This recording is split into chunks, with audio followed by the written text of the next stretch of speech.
বাংলাদেশ আবার সংঘাত সংঘর্ষের দিকে যাচ্ছে কিনা এটা এমনিভাবে সাদামাটা ভাবে বলার প্রশ্ন। আজকে সারাদিন 19 জুলাই 2025 ভাবছিলাম, নট দ্যাট যে চকরিয়া বিএনপির সাথে লেগেছে, নট দ্যাট যে জামাতের সাথে বিএনপির দূরত্ব তৈরি হয়েছে, নট দ্যাট যে এই অন্তর্বর্তীকালীন সরকার তার একেবারে এমন একটা কামড় দেওয়ার মতন করে গোপালগঞ্জে আওয়ামী লীগের উপর দিয়েছে, যখন বোঝা গেছে গোপালগঞ্জে প্রচুর মানুষ তারা আওয়ামী লীগ করে না, কিন্তু তারা আওয়ামী লীগ নিয়ে কোনো ধরনের অপরাধ অন্যায়ের পক্ষে তারা থাকতে চায় না।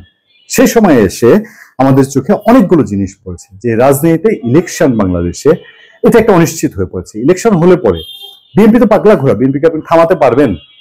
বিএনপিকে বললেই হবে যে আচ্ছা অনির্দিষ্ট সময় ডক্টর ইউনূস সাহেব যে সংস্কার বাংলাদেশে দিয়ে যাবে এই সংস্কার মেনে নিতে হবে। বিএনপি এবার বেগম খালেদা জিয়াকে বাদ দেন, এবার ডক্টর ইউনূসকে নেতা মানেন, যেভাবে সংস্কার কমিশনে গিয়ে নেতা মানছে। দিনকে দিন বিএনপি সহ্য করে যাচ্ছে। আজকে 1 মাসের উপর তারেক রহমানকে বলে এসেছেন বলে শোনা যায় যে ইলেকশন ফেব্রুয়ারিতে। এখন তারেক রহমান কি বলছেন?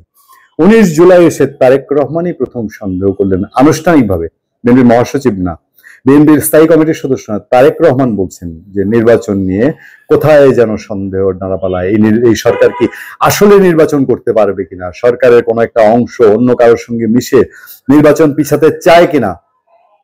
তুলেছেন না এই প্রশ্ন তারেক রহমান? কেন তুললেন? তিনি 1000 মাইল দূরে থাকেন বলে তার কাছে খবর যাচ্ছে না দেশে কি হচ্ছে, প্রতি পদে পদে কোন ইকুয়েশন হচ্ছে। এই ভালো ভালো মিষ্টি হাসি মধুর মিলন হয়ে যায় বিএনপি যখনই একটু পিছায়। এবং পিছায় কোন জায়গায় দেখেন, এক্সট্রিম জায়গায় বিএনপি চলে গিয়েছিল, আপনাদের মনে আছে না?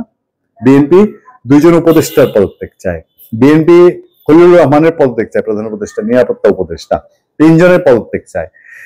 পদত্যাগ না করলে নির্বাচন সুষ্ঠু হবে না, লেভেল প্লেইং ফিল্ড হবে না। বিএনপি সেই জায়গা থেকেও ফিরে এসছে। সেই রকম যখন সিচুয়েশন, তখন বিএনপিকে কোন মূলা ঝুলিয়েছেন এইটা কি তার সময় লাগার কথা? এত বোকা হয়ে গেছে, এতই বোকা হয়ে গেছে বিএনপি যে এটা বিএনপি বুঝতে পারে না বা বুঝার রাজনীতি সে করে না। বিএনপির মধ্যে কি নেতার অভাব পড়েছে? পড়ে নেই।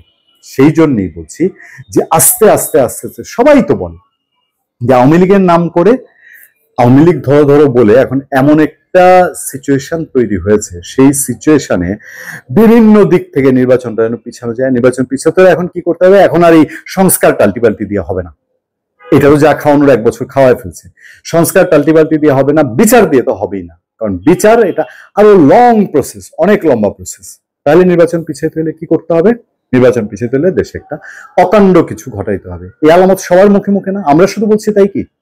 সবাই তো এরকম একটা শঙ্কা করছে যে কিছু একটা ঘটছে। আর না হলে এত বড় ভুল একটা গভর্নমেন্ট, এত শেয়ানা তারা, এত শক্তিশালী হয়ে উঠেছে 1 বছরে, তারা গোপালগঞ্জে কিভাবে এরকম কাণ্ড ঘটাতে পারে, গোপালগঞ্জে কিভাবে এরকম নির্দেশ দিতে পারে, এবং সেই নির্দেশ ঢাকার জন্য তারেক রহমানের লন্ডন বৈঠক সফল হয়নি।